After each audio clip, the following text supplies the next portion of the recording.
I-maid stretched lazily on the plush king-sized bed in the master bedroom of their mansion, still dressed in her silk nightgown, scrolling through Instagram on her iPhone 16 Pro Max. Everything around her reeked of money, from the imported Persian rug beneath her feet to the gold-plated vanity mirror on the wall. Life was good. No, life was perfect. She scrolled through Instagram, double-tapping on posts of her fellow rich housewives admiring their vacation pictures, designer outfits, and expensive shopping hauls. Her mouth opened wide in surprise as she scrolled past an influencer flaunting a Hermès Birkin bag with a caption, "Another shopping spree in Paris because why not? A queen deserves luxury." I-maid sighed dramatically. "It's been almost 2 months since my last trip. I am due for another shopping spree in Dubai." Just as she was about to DM her travel agent, a soft knock sounded at the door. "Madam, good morning," came the timid voice of her maid Felicia. I-maid, still absorbed in her phone, barely acknowledged her. "What is it?" "Your breakfast is ready, ma." I-maid yawned and stretched like a spoiled cat. "Okay, bring it here." Felicia came in with a silver tray filled with a steaming cup of I-maid's special tea, a buttered croissant, and freshly squeezed orange juice.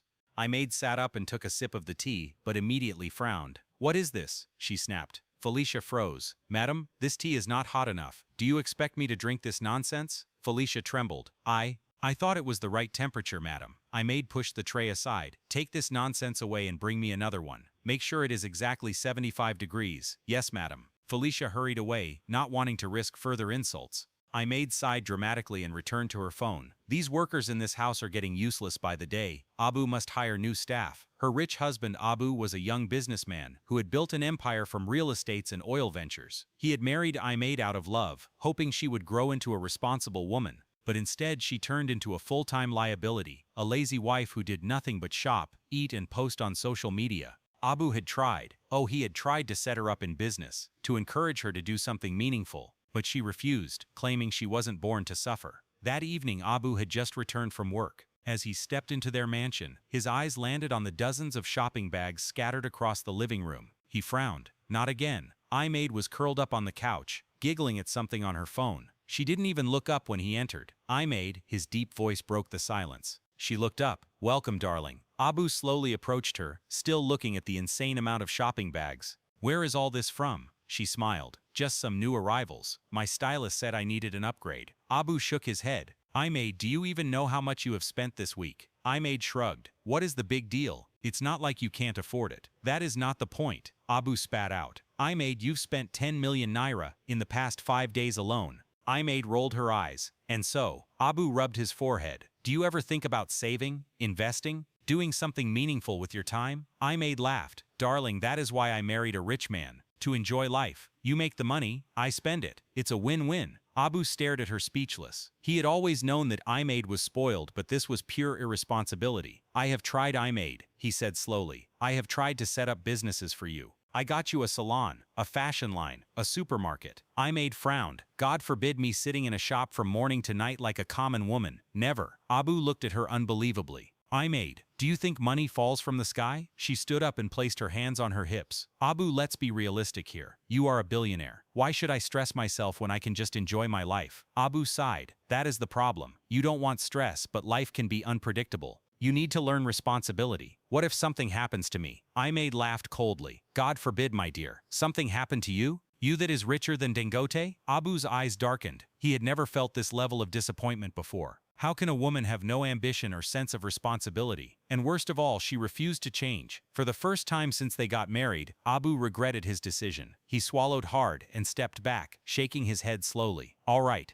I-maid frowned. "All right what?" He looked at her deep in the eyes. "I just pray you don't regret this." With that he turned and walked away. I-maid couldn't be bothered anyway. Abu was always talking about responsibility, but he still provided. She was living the dream, and nothing was going to change that. Little did she know that her perfect life was about to shatter. The day started like any other for I-maid. She had slept until noon, wrapped in her silk sheets while the house bustled around her. The scent of jollof rice and grilled chicken came from the kitchen, but she was in no rush to eat. Felicia, her maid, knocked timidly before stepping in. "Madam, your breakfast is ready." I-maid stretched lazily. "Okay, just keep it in the dining room." Felicia hesitated. "Madam, accident." I-maid's heart skipped. "What nonsense are you saying?" Felicia swallowed hard. Abu was in an accident on his way back from Lagos. His car. The ringing of I-maid's phone cut her off. It was a strange number. I-maid answered. "Hello?" A deep male voice spoke. "Good day, ma'am." This is from Lagos University Teaching Hospital. We regret to inform you that your husband, Mr. Abu, was involved in a fatal accident. His remains are currently in our morgue. The phone slipped from her hands. Her heart pounded violently. Her husband was gone? No, not. She let out a piercing scream. Soon the house was filled with mourners, relatives, business associates and friends. All came to pay their respects. Imaid sat in a daze, rocking her 2-year-old son, absent-mindedly. She hadn't eaten in 2 days. She couldn't sleep. She couldn't breathe. She just wanted Abu back, but he never would. Then on the 4th day, reality punched her in the face. Her phone rang. It was another strange number. Hello, ma'am. This is Lagos University Teaching Hospital. We want to remind you that you must settle the outstanding hospital and morgue bills before you can proceed with any funeral arrangements. Imaid's blood ran cold. Bills. Yes, ma'am. Your late husband's medical and morgue fees must be paid immediately. Imaid was speechless. How much is it? 3.5 million naira. Her throat tightened. She had money in her account, but it was the money she had budgeted for her next online shopping spree. Is this how my life has changed? Without any option, she used part of it to clear off the hospital bills. Unfortunately, this was only the beginning. A week after Abu's death, Felicia and the rest of the household staff approached her. The nanny, the cook, the driver, and the gardener all stood before her looking nervous. Felicia spoke first. Madame, please, we need our salaries. Imaid blinked. Did my husband not pay you? Felicia looked at the others before replying. No, ma. Abu said he would pay us after he returned from Lagos. Imaid's stomach twisted. The reality hit her like a moving truck. This was the first time she was hearing about salaries. She had never been involved in such things. Tears burned behind her eyes. Please just be patient with me. I will sort it out. The staff nodded and agreed to wait. Imaid thought of what to do. She needed money to sort out all the bills, and the money in her account was running out fast. She decided to check Abu's safe for any money or his cards, but unfortunately, she found none. He had traveled with all his cards. She then decided to go to the bank to access his funds. The next day, Imaid dressed elegantly, wearing a designer dress, diamond earrings, and high heels. She refused to look like she was suffering, at least not yet. She entered the bank and walked straight to the bank manager's office. The manager greeted her with sympathy. My condolences, Mrs. Abu. She nodded stiffly. Thank you. I came here because I need access to my husband's account. The manager hesitated. Madam, I'm afraid that wouldn't be possible. Her eyebrows furrowed. What do you mean? The manager sighed. Your husband took a loan from the bank, a very large one, so his funds are currently frozen until his debts are settled. Imaid felt like collapsing. A loan. Yes, he was indebted to the bank. Imaid shook her head violently. No, my husband was rich. He never told me about any loan. The manager looked at her with pity. Madam, I'm very sorry. She stood up abruptly. This was not happening. What was she supposed to do now? She had always thought Abu had everything covered, so she never asked questions. But now she was lost. Tears burned her eyes as she took out her phone and dialed her mother. The moment she heard her mother's voice, she broke down. Mama, Abu is gone and I don't know what to do. He took a loan from the bank and now we don't have anything. Mama, we are broke. Her mother was silent for a long time. Then in a low voice she said, these men are unpredictable. When your father died, he left me too with nothing. If I hadn't been working at the time, we would have starved. Imaid froze. For the first time in her life, she realized that she was completely alone. Days later, another bank sent some representatives to Imaid. One of them handed her an envelope. Madam, as per the agreement your husband signed, this property was used as collateral for the unpaid loan. The repayment is overdue and the bank is reclaiming ownership. Imaid stared at him blankly. Collateral? The man nodded. Your late husband used this mansion as security for the loan he took. Unfortunately, since there has been no repayment, we are left with no choice but to take possession of the property. You and your household must vacate this premises within 24 hours. Imaid looked around her. The mansion, the place she had spent years lounging, hosting parties, shopping online and doing nothing meaningful, was no longer hers. She held her chest gasping. She stumbled backward. Before Felicia could rush to hold her, she had fainted. Moments later, Imaid woke up on the living room couch. The room was filled with her domestic staff who were looking at her with concern and uncertainty. Felicia knelt beside her. Madam, are you okay? Imaid tried to sit up, but her head was still pounding. What happened? Madam, the bankers left after you fainted, but they meant what they said. We have until tomorrow morning to vacate. The words hit Imaid hard again. Tomorrow morning. She was about to become homeless. The same staff who had catered to her every whim now looked pitifully at her as if she were a stranger begging for survival. She buried her face in her hands. What am I going to do? There was a long silence before her driver Musa cleared his throat. Madam, the truth be say we no fit stay here again. The house go soon belong to another person. One by one the workers nodded silently and began gathering their belongings. Felicia too joined in. Madam, I want to stay but I have a younger brother to take care of. I need to find another job quickly. Imaid looked at them confused. She wanted to beg them to stay. She wanted to tell them that she would find a way to pay them, to keep them employed. But she had no money and no house, so one by one they packed their bags and left. By night the once lively mansion was empty. Only Imaid and her son remained. Her phone was silent. There were no calls or messages. The so-called friends who used to party with her and joined her on extravagant shopping trips had all disappeared. She reached out to a few of them earlier that evening hoping for help, but they all had the same excuses. Not a single one offered help. Imaid let out a bitter laugh. So this was what life was like when you had nothing. She closed her eyes and thought of the one place she could go to. The next morning Imaid gathered her valuables, her jewelry, designer clothes, and the little cash she had left. She hailed a taxi and instructed the driver to take her and her son to her mother's house in the outskirts of Abuja. When she arrived at the small bungalow she hesitated before knocking. Her mother opened the door in frozen shock when she saw her. Imaid. At that moment all the strength Imaid had left crumbled. She collapsed onto her knees crying uncontrollably. Her mother knelt beside her and wrapped her arms around her daughter. "Shaish, my child. I know. But Imaid couldn't stop crying. She had fallen from grace. She was no longer the wealthy, pampered housewife of Lagos. She was now just another struggling widow with a toddler to feed. The next morning, Imaid was woken up by a loud bang on the door. She blinked at the unfamiliar ceiling. Then the reality hit her again. She wasn't in her mansion anymore. She was in her mother's small bungalow.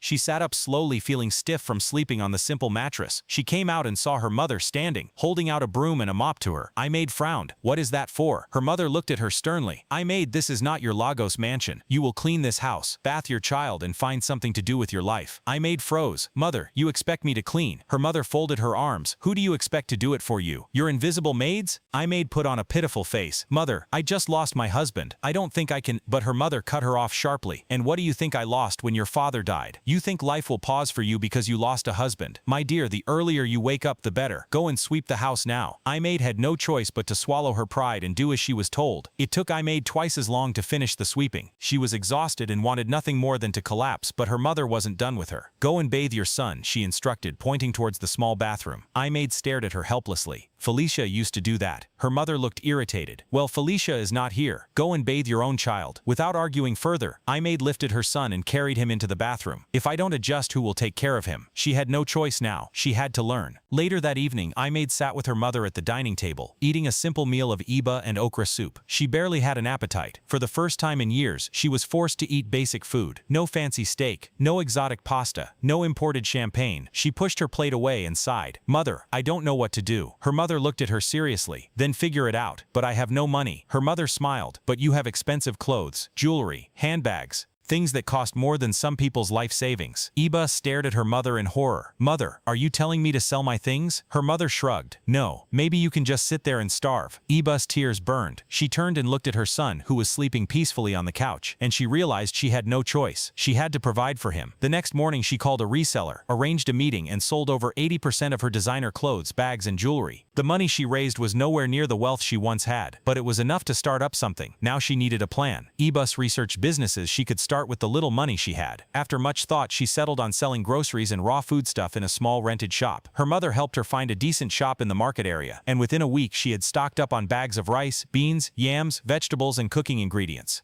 On her first day, she sat behind the counter fidgeting nervously. She was so used to being served that the idea of being the one serving customers felt foreign and humiliating. A woman walked in and asked for a cup of Gary. Ibus nodded, then slowly scooped the Gary into a measuring cup. This was her first sale, but it was not going to be her last. Slowly, business picked up and Ibus became more comfortable at it. 2 months later, Ibus had completely transformed. She now woke up early, went to the market to restock goods, handled customers well, and managed her little business with wisdom. She had learned to budget, to save, and to be accountable. She had even saved up enough money for Abu's final burial ceremony. With the help of her mother, she made the arrangements and the date was fixed. On the day, the cemetery was filled with people. Her former house staff, friends, and family had gathered for the somber event. But then something unexpected happened. As they waited for the coffin to be opened, a loud scream from the crowd erupted from the back. Imaid turned sharply and her breath seized. It was Abu. He was walking towards them, alive and without any blemish. Imaid fainted. "Water! Bring water!" someone shouted. Imaid jerked up and blinked rapidly, trying to understand her surroundings.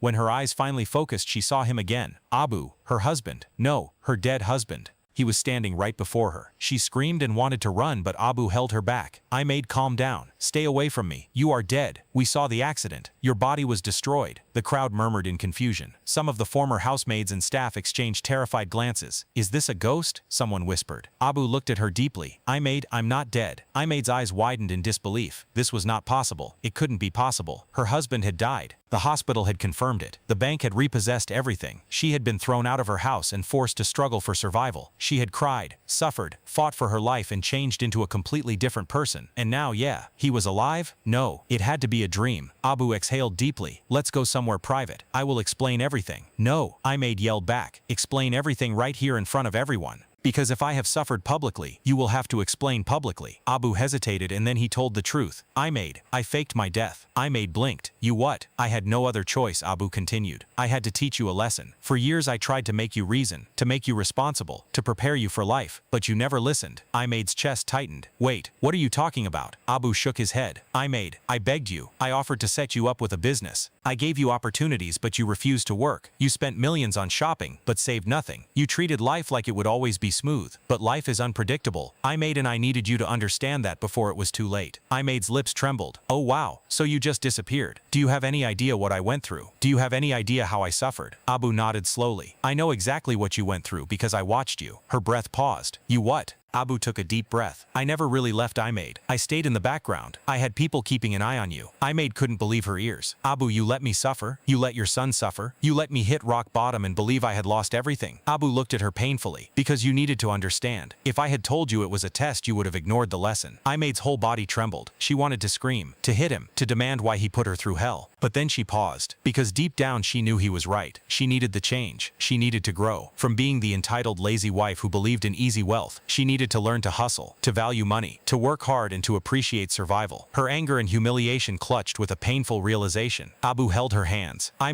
didn't do this to hurt you. I did it to make you stronger. And now look at you. You survived. You fought and you came out better. Her heart softened because even she was proud of herself. She had thought she was weak and that she couldn't survive without luxury and comfort. But she had. She had survived and had become a woman of strength. Tears slipped down her cheeks. Abu wiped them away softly. I'm back now, Ahmed, and I want us to rebuild together. Ahmed cried. Abu, I don't know if I can ever forgive you for this. Abu nodded. Take your time, but just know that I never stopped loving you. Ahmed looked at him and smiled sadly. Neither did I. The crowd erupted into cheers, and her mother, who was carrying her son, smiled proudly. A month later, after settling back in, Abu opened a massive shopping mall for Ahmed, one of the biggest in the city. And this time around, she didn't waste the money. She hired good staff, managed accounts, and kept records. She had learned the value of money, and that luxury was meaningless without responsibility. She was now a businesswoman, a wife who contributed and not just spent.